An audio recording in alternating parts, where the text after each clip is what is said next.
Welcome to Chillin' 101. We hope this video helps.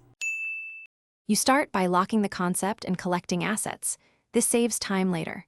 Choose a mood, minimal for clarity or vibrant for impact, and gather 4 to 8 source images, 1 logo file, and a color palette.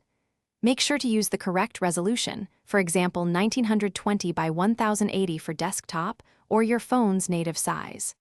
Once done, organize files into folders named Images, Elements, and Exports so you can work quickly and avoid layout backtracking.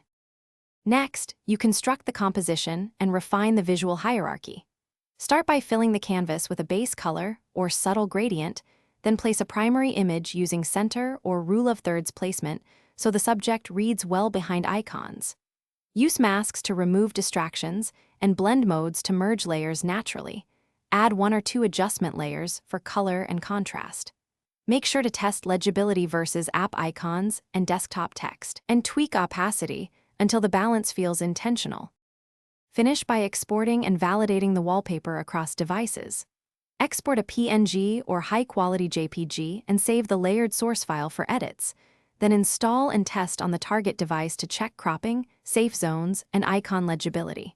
If icons clash or color shifts occur, adjust alignment, tweak hue/saturation, and re-export. One key troubleshooting tip: if colors look off on the device, calibrate by comparing the source file in sRGB and re-export. That usually Thanks for watching. Consider subscribing if we helped you.